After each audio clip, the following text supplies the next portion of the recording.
A 2017 research by the Sustainable Research and Action for Environmental Development (STRADEV) tested areas surrounding 16 authorized industrial facilities in 7 African countries including Nigeria, and reported that some facilities in Lagos and Ogun states where recycling occurs pose significant health risks to the public.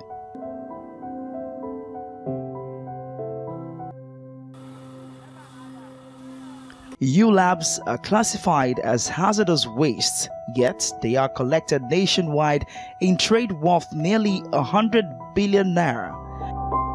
With renewable energy coming mainstream, the numbers are going up.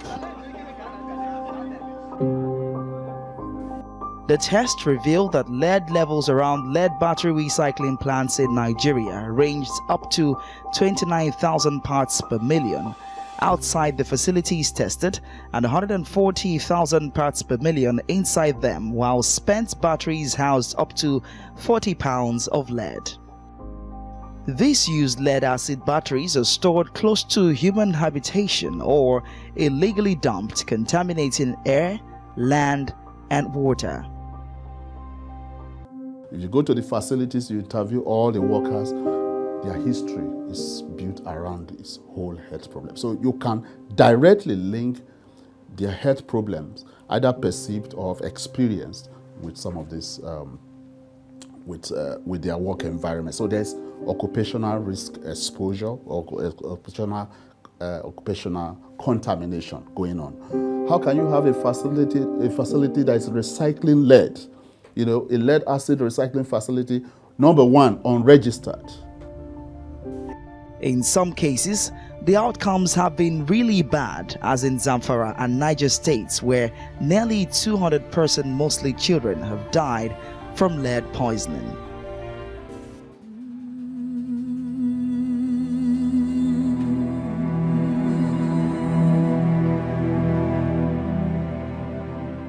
The operations of most battery recycling companies are not transparent for fear of clampdown by regulators.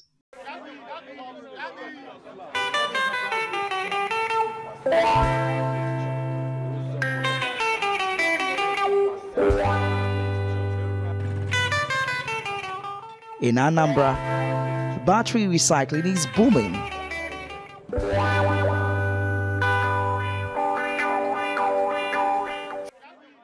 "20-year-old ROC dismantles used batteries in the crudest way, unaware of the health risk he is exposed to. His rubber gloves are the only safety precaution he takes on his daily job. This is the first step before the lead is retrieved and sold to recyclers in Lagos."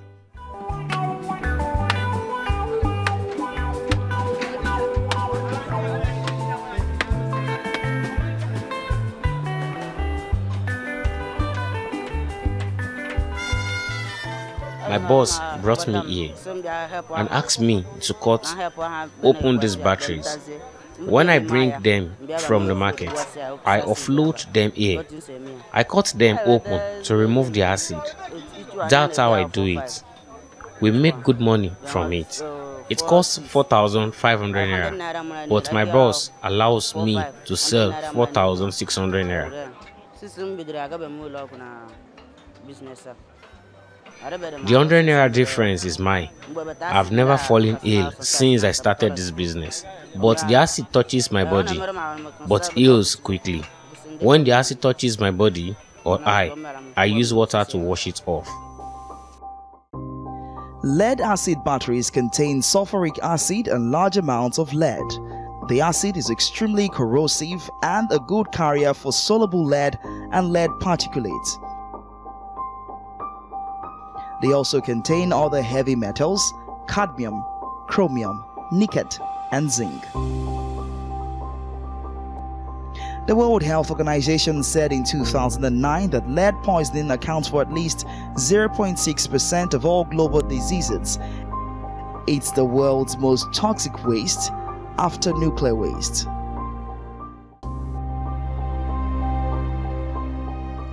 Battery recycling. Roadside, back of their homes, in shops, in plants. without really having this idea of safety.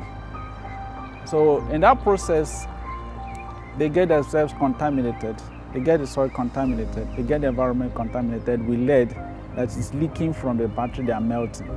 You get exposed through the skin, people coming around there to pick things from the ground that are already contaminated, kids, especially children who are not protected, they don't wear any gloves, they just move around, and sometimes they put these things in their mouth.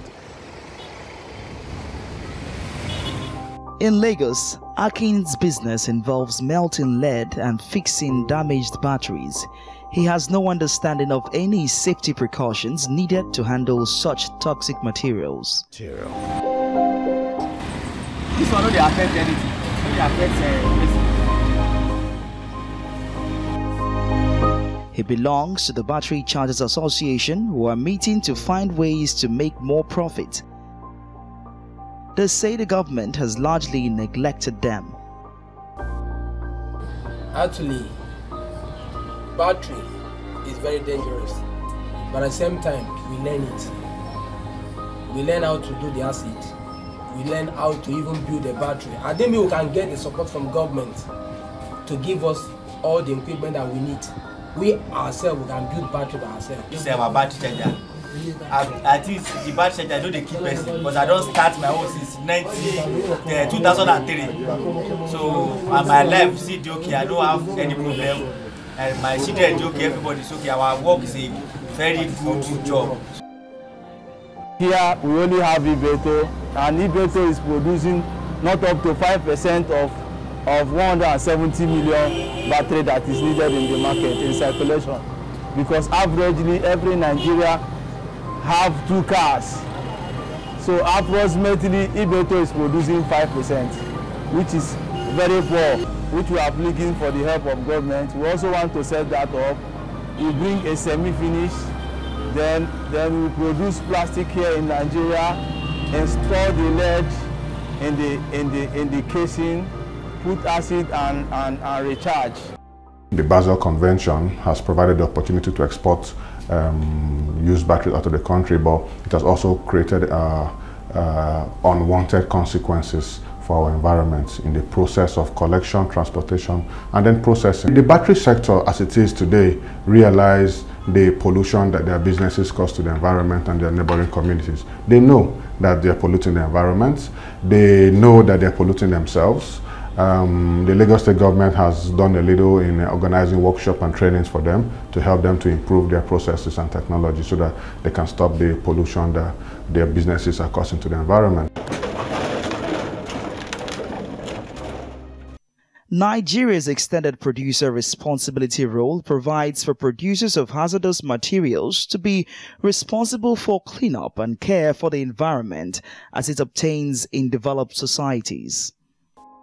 Once a battery dies, it is dead.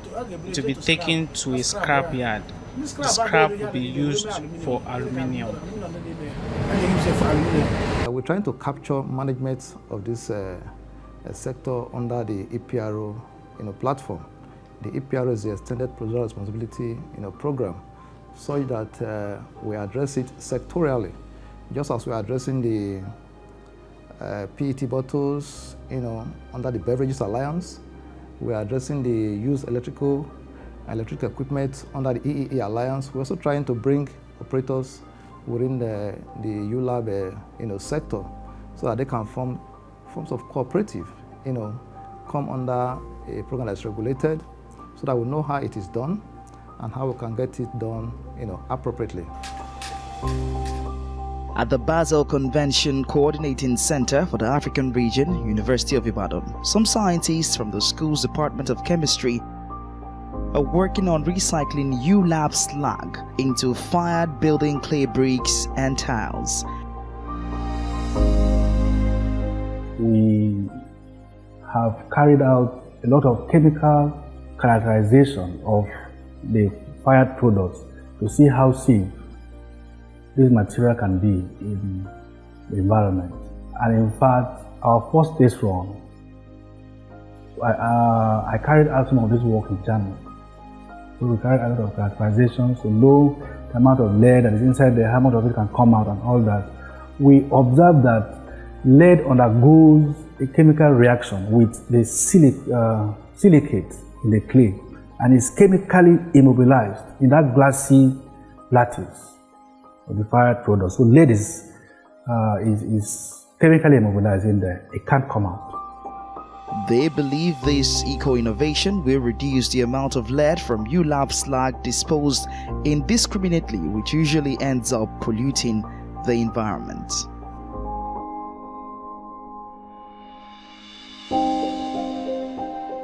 Regulatory agencies should be on their toes to watch those activities, to watch they too should conduct this kind of research, and I think it should be enough to push for advocacy if it requires, regulating their influence, making those people understand that we don't say they shouldn't carry out the activity, but they should reduce the impact on the environment. They need to be licensed, they need to follow the normal procedure of setting up such a facility.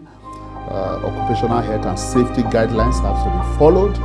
Then another very important one is we want to be sure that at least those facilities are recognized by the environmental protection agencies and they conduct their environmental impact studies. With over 90,000 tons of ULABs exported from Nigeria at government's expense, lead may only be effectively led out of the nation's space with the creation of a special task force to ensure compliance with global best practices.